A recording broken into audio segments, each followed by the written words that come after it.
Good morning, guys. This is our last section on viruses. This is going to be treatment for viral infections.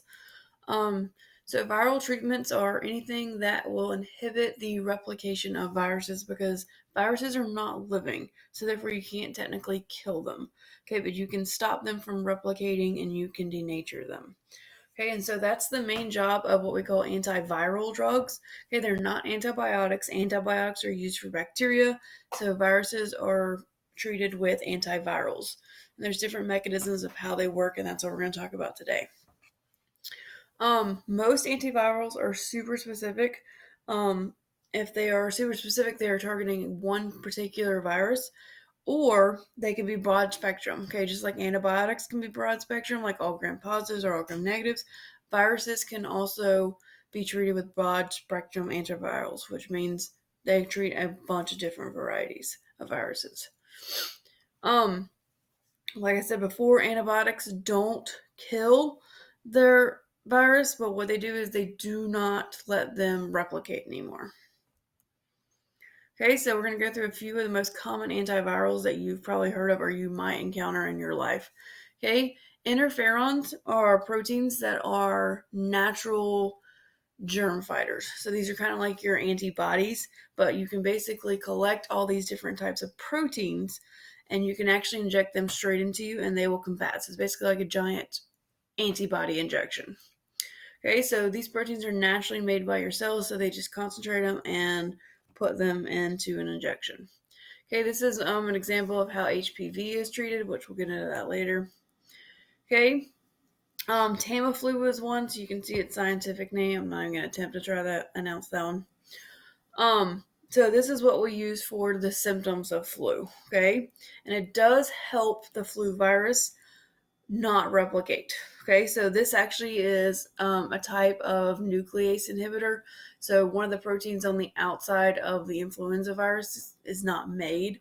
So therefore, they don't make the protein spikes. Has to do with silic acid and a bunch of other stuff you guys don't need to know. But basically, there's no glycoprotein spikes. Therefore, it cannot interfere with the host.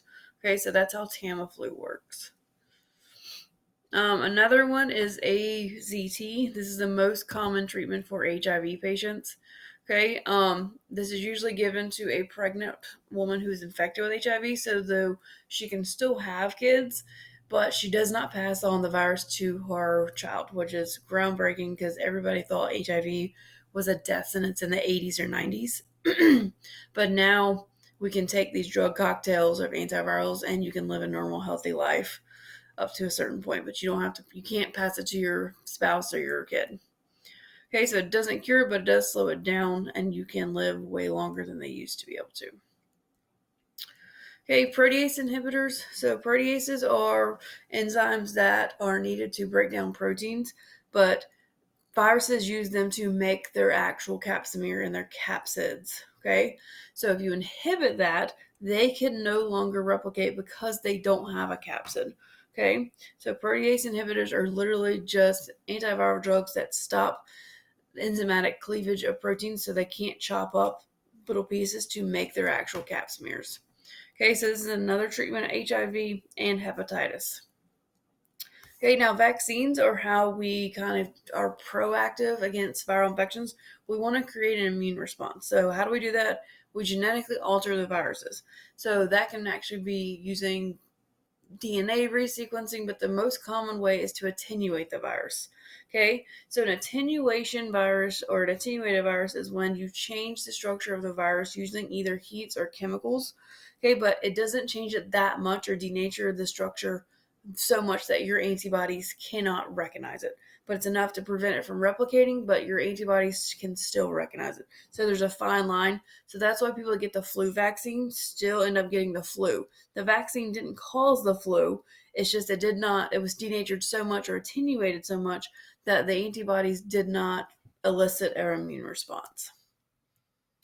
Okay, so there's three main types of vaccines for viruses. There's actually four different types of vaccines, but the fourth one talks about bacterial infection, so we're not talking about that one. So it's like your tetanus shot. Okay, so there's a live attenuated virus. So that means literally the virus was quote unquote living or active. Okay, and then we're going to inactivate the vaccine by denaturing the antigens or the glycoproteins on the outside. And then you have subunit vaccines. So a live attenuated is the most common, and that is when you have a weakened or less vigorous virus. So they're not going to cause disease because they've been changed or denatured. Okay, and the most common way to do that procedure is heating the virus up to a certain point where the glycoproteins, remember proteins, can be denatured with heat. Okay, so just kind of like when you denature a protein by messing up with the active site, if you mess up the glycoprotein spike, it cannot attach to the host. Okay, and also remember the capsid is also a protein. So if you mess that up, it cannot attack. Okay, so remember, we want to stimulate our immune response, but we don't want to cause illness, so you have to heat it to a certain point. So the most common ones of these are varicella vaccine, which treats your smallpox. Okay, most of you guys have got this when you were really, really little, your MMR shot. That's when you have parts of the measles, mumps, and rubella. And so that's the big controversy right now is the anti-vaxxers are not getting their measles shots. And so if you don't get your vaccine, you can get measles. Varicella is your chickenpox vaccine, which you guys get. Remember I told you on last video, like we never had a varicella vaccine. We just had chickenpox parties. Okay, if you get the nasal spray of influenza, it's a live attenuated virus. Okay, if you get the injection or the actual flu shot, that's something different.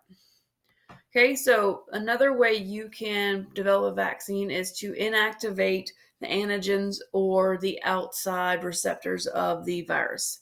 Okay, and that's usually by treating the virus with a chemical.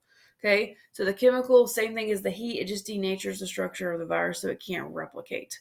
Okay, and so the most common chemical used for that is formaldehyde. So this is how the polio vaccine was made. So most of your grandparents may have on their arms, like my parents have a polio vaccine scar on their outside of their arm. It's like a little circle with a bunch of dots. So they actually injected the virus into them, but the virus was killed with formaldehyde or denatured. Hep A is one, and then the rabies shot is also one that's been treated with a chemical. Okay, the last one is called subunit vaccine. So just like the name, it's literally just a vaccine made up of tiny, tiny parts. But these are specific parts of the virus that's going to elicit that immune response. So you don't need the whole entire virus here. You just need specific parts like the capsid or the glycoprotein. Says you're using such specific parts and your antibodies are super, super sensitive. So therefore, these are the most efficient kind of vaccines.